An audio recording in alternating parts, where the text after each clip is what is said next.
All right, welcome to the first of its kind, world-changing manufacturers network. Lisa Ryan has her ears to the ground and her heart in the game. Get ongoing education and new connections right here with Lisa and the Manufacturers Network. Buckle your seat, listen, and spread the word. Here's Lisa. Hey, it's Lisa Ryan. Welcome to the Manufacturers Network podcast. I'm excited to introduce our guest today, Reeves Smith. Reeves is Director of Sales at Leapfrog and has over 30 years of experience designing and deploying secure, scalable IT solutions that help organizations strengthen operations and stay competitive. His expertise in cybersecurity, infrastructure modernization, and digital innovation give him a unique perspective on the challenges and opportunities facing today's manufacturers. So Reeves, welcome to the show. Thank you, Lisa. It's great to be here. So share with us a little bit about your background and what led you to doing what you do with Leapfrog. I have a 30-year background in IT transformation.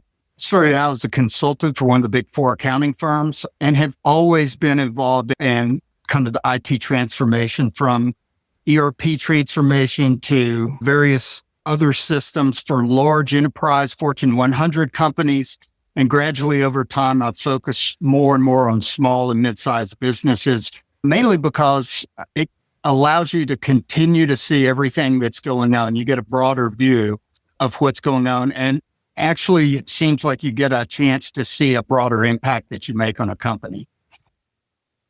Awesome. So from your experience, where do manufacturers typically struggle most when working with outside IT partners?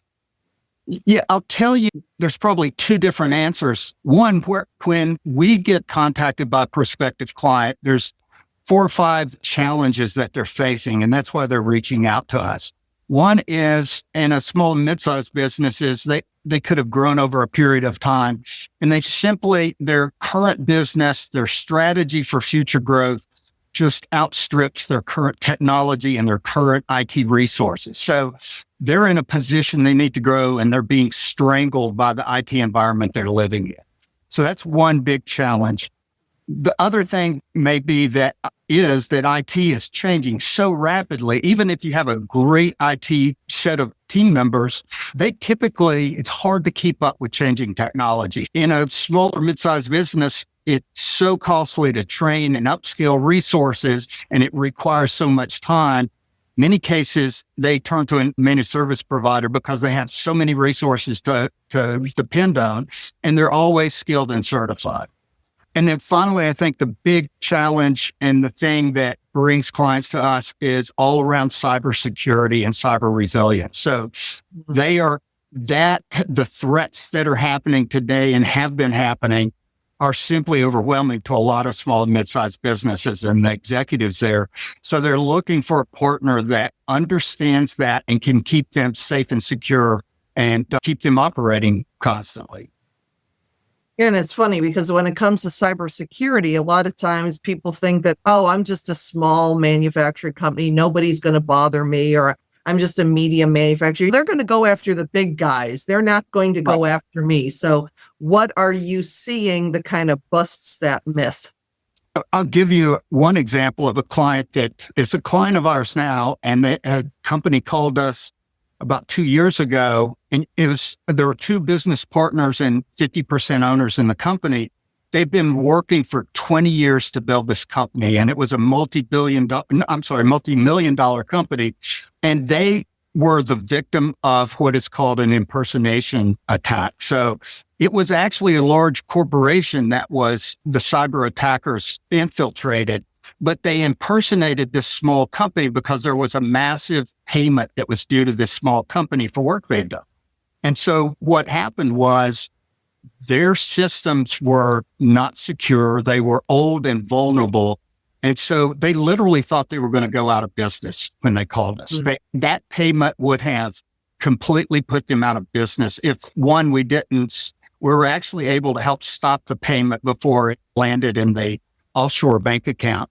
We were able to modernize their systems, and we actually helped a large enterprise company who had chief security officers and everything else, but didn't do the right things. That's one example. I've seen examples where you're sitting in a room with a CFO and he has to pick up the phone and say, we haven't been able to bring our systems back up. We can't do payroll this afternoon. So there are certainly security impacts. There are issues with data privacy and intellectual property being exposed, but there's also literally just a reputational damage component to it. There is cybersecurity, obviously, as a constant concern in manufacturing. So how is the threat landscape evolving, and what practical steps can reduce risk without slowing production? Sure. It's evolving in a number of ways. One, the cyber attackers, if you want to call it that, the bad guys out there, their methods and their approaches are constantly changing. They're constantly becoming more sophisticated. And you're right from your question earlier, they don't care if you're a small company or a large company.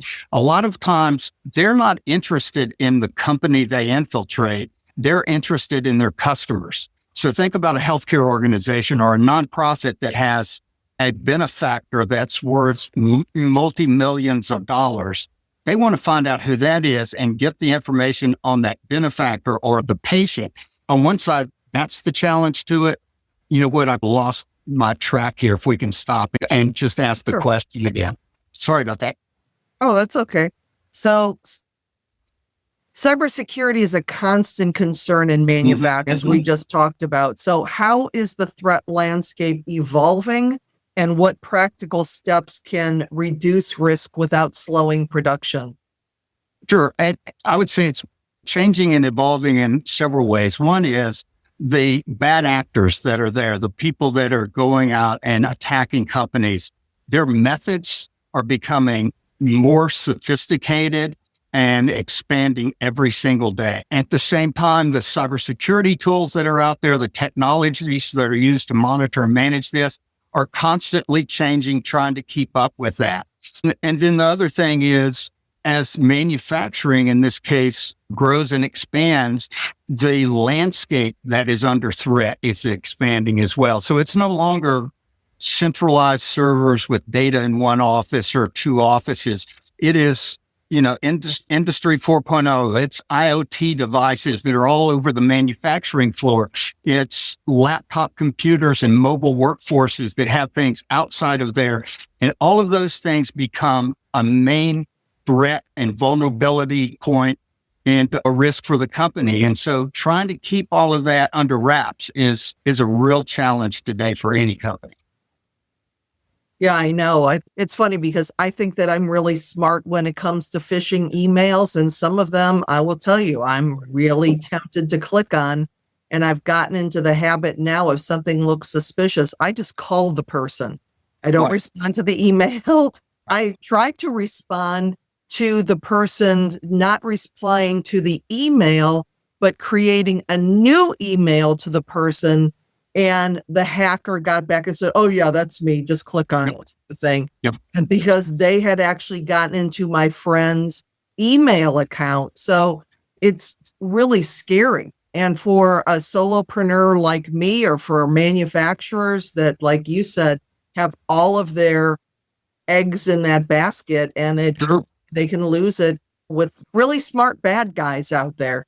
Yeah, absolutely. And one of the things I would point out is many times if you're working with an MSP or even you have an internal IT department, everyone wants to talk about the cybersecurity tools that are out there to protect you, whether it's multi-factor authentication or antivirus software or a variety of things.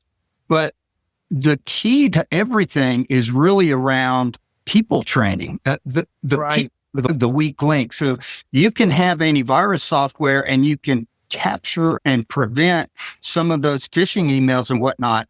But if you don't train the workforce and they're not cautious and careful about what they're doing, nothing will stop it. We always say 85 to 90% of the attacks that we see and we hear about are caused by people, not the technology. The technology did its job, the people didn't. Yeah, I know at my husband's company, they will send out like fake phishing attacks to see who clicks on them, not so that they can get in trouble. It's not punitive, but they can continue to train them on the right things. Because if you have a newer employee or a lower level employee and the CEO reaches out to them in an emergency situation that they need that check right away, who are they to say no to the CEO? So they're just getting slicker and slicker. If you don't mind, I'll tell you a quick story about a cyber attack, and it involves video and it involves AI. And so luckily it wasn't one of our clients. It was a very large client, but the CEO was booked on a flight from the US to Europe. So he was going to be on a plane for 6 hours. The cyber attackers had been laying in wait. They had been inside their systems for 6 months, watching activity, watching transactions and everything. There was a multi-million-dollar financial payment that was due from that company while the CFO there was one due in a couple of days. So while that CFO was on a plane, they had gotten 30 seconds of video clips of him. They created a Zoom info conference call with the head of accounting and then made it garbled, and they impersonated his video. They cut it off.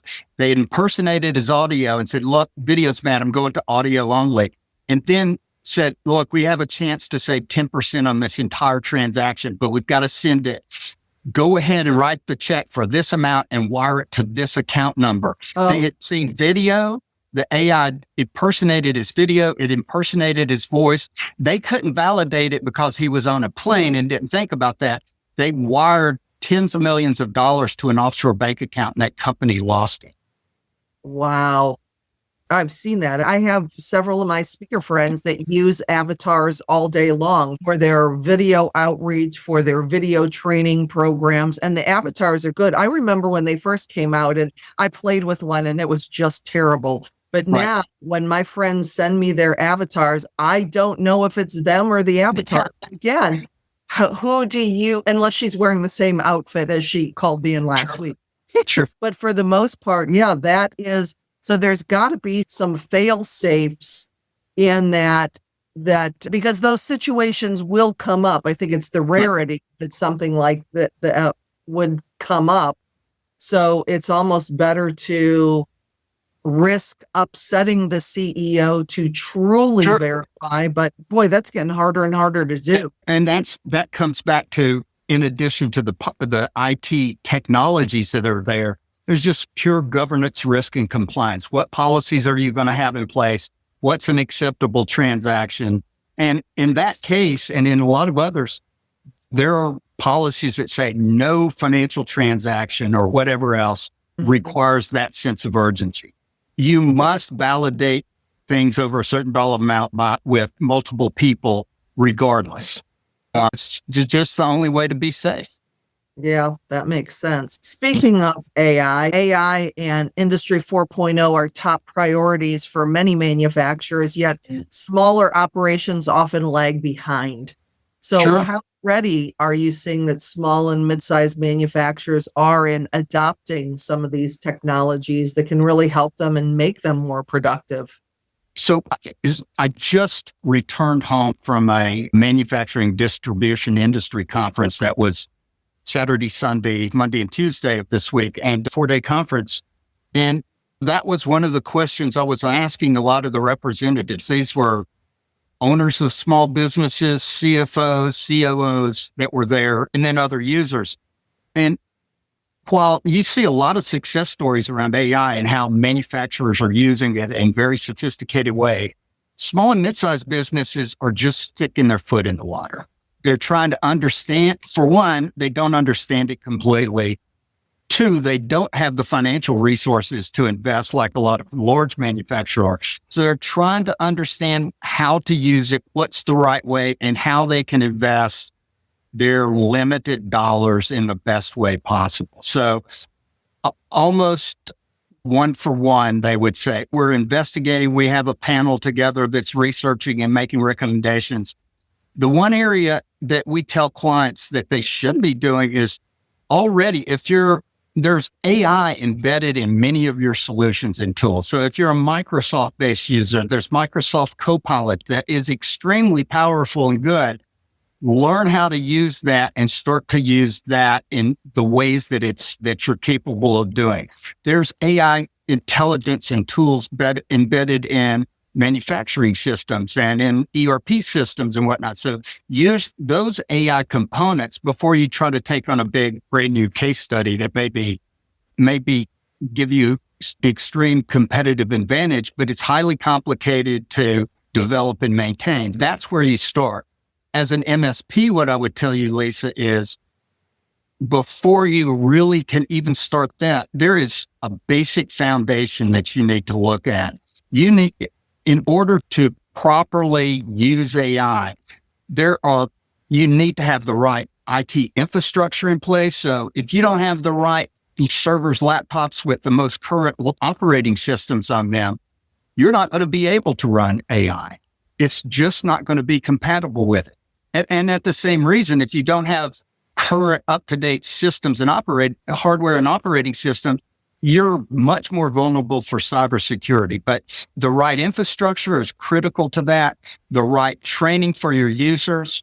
One of the first things we ask clients is, do they have an acceptable use policy? If you're going to use AI, do you know how you can use it and what is appropriate to use it with? If you use the general release version of ChatGPT, it is a public domain version of ChatGPT. So if you run that version against your internal data, it is immediately accessible by everybody on ChatGPT. And I will tell you a case study, again, not our client, but a client that early on had an internal user that used ChatGPT and was trying to look up some contractual documents and looked inside of their entire patent and intellectual property files to look for these things. And it sucked out all of those files and sent them to ChatGPT. They lost control of all of their intellectual property. Those kind of steps are critical before you take off on a journey like that. Wow. So for manufacturers just starting their digital transformation, what is the smartest first step so that they can avoid some of these costly mistakes? We've talked several times about training people on what to do. And besides that, what else can they do? With that being most important, obviously. Obviously, training is a good one, but making sure that your infrastructure is in place. Some of the things may be understand what your best use cases are for this. Understand what you're trying to accomplish. A lot of times, in addition to infrastructure and training, the issue is data management, integration of data. You're trying to streamline a process, but the systems that maintain that data for you are disjointed or not integrated. So there may be other preparatory steps that you need to take before you can actually accomplish what you want to. The tools may be there. You may have trained your users on them, but the data's not integrated. The data's not available in one place to allow it. One of the things is really in terms of infrastructure, a lot of small and mid-sized manufacturing clients are still using on-prem servers and data centers and whatnot, and they really need to go to the cloud. That was another common comment from other manufacturers, distributors at this conference was, we're trying to get to the cloud. We're trying to get there. Our vendors are forcing us. Their newest versions are cloud-based, and it's a struggle for us. You need to get there because that's where AI is going to shine. And it's also, believe it or not, now we would say the cloud is far more secure than your on-premise servers can be. So with all of that, how would they decide? You have all these disjointed systems all over the place. How do you decide what to automate first and then figure out how to get all of these disjointed systems to talk together? Like, what's the best process to do that? So it is, and I've been doing this for many years. It is, although the situation has changed, some of the fundamentals haven't. And so there's really a detailed analysis. You have to understand what all your systems are. Where's the data reside? Is it integrated or not? Then you have to look at what are those priority use cases that you need to take on. And even if it wasn't for AI, if it's just a manufacturer that has aging applications and whatnot, you have to determine what priorities. You may find that, and this is a common issue, you may find that you have the data you need, but it's not in a format or at the level of detail that you need to match up things. So there could be a huge data cleansing operation that needs to happen. They may need to do that. Or you may find that the systems you have in certain parts don't collect the data you need, and you may be forced to change systems and upgrade to a new system or change vendors and get a new application. But if the goal is to consolidate all of the data you need and have visibility to the greatest picture and whatnot, it's a necessary evil at some point. So we've talked about this a little bit. Many plants are still relying on aging infrastructures and legacy systems. So not only how can manufacturers modernize without disrupting the production schedules, but how do they get the buy-in they need from the people who may not like the new technology or be comfortable with these new processes they need to do to get the job done? It's interesting. The change management portion of this, the human portion of this, we're all resistant to change. We're all difficult. We need information. I would say on one side, there's a lot of effort to make them comfortable and explain what the systems are going to do, what the benefits of it are. Having them have a voice in it is always important. We're trying to do this. What are your concerns? How can we alleviate that? The other side of that, though, is you can create urgency, and there is sometimes just a mandate that we have these systems that are integrated. They're vulnerable to cyber attack. We can't do this. These systems have the potential to have us be obsolete in our industry or whatnot. We have no choice. So you need to get on board with this. But here are all the advantages. Don't point to some of the challenges and the change. Point to the additional new benefits and the benefits to them personally, to their job, and to the company. And along those same lines, the benefits to them, what about the fear of all of this AI and technology is going to replace me? So why should I help me get out of job? Sure. So what I would tell you is AI is going to replace some people's jobs. People are able to do things more effectively and quicker. But what AI also does is empower you as an employee to be much more effective. Your job is not to take your job and let AI consume 60% of it and you just work on 40%. Your job is to use it to do as much of the job as it can, and then find some other way to contribute and expand your skills and everything else. That's the power of AI, is in enabling each employee as well as the company to do things more efficiently, more effectively.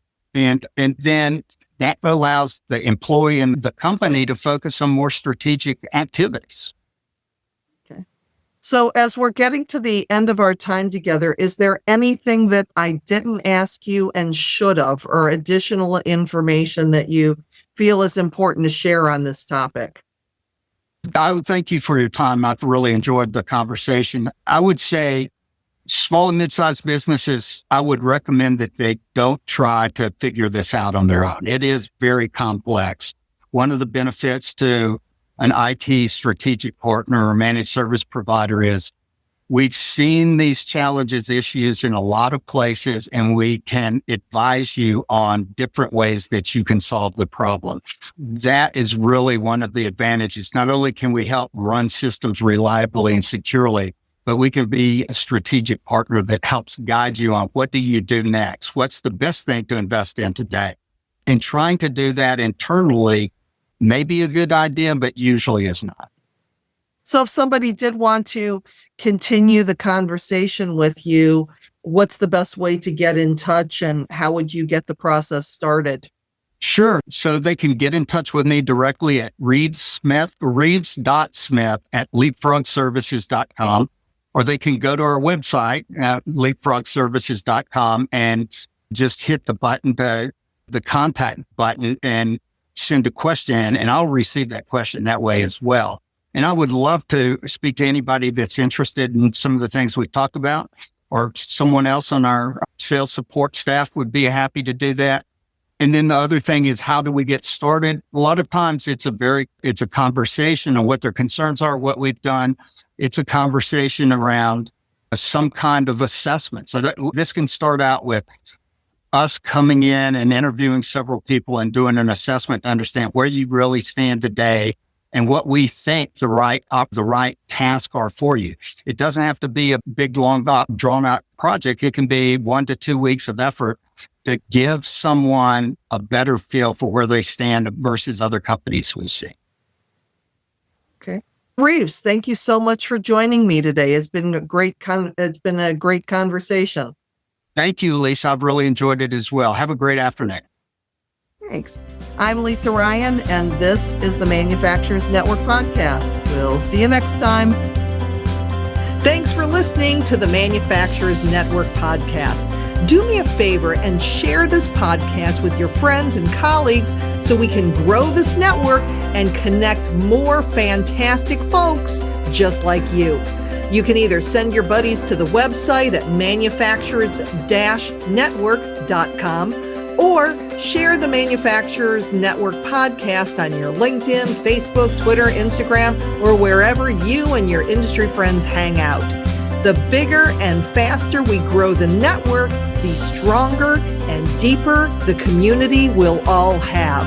Thanks again, and I appreciate you.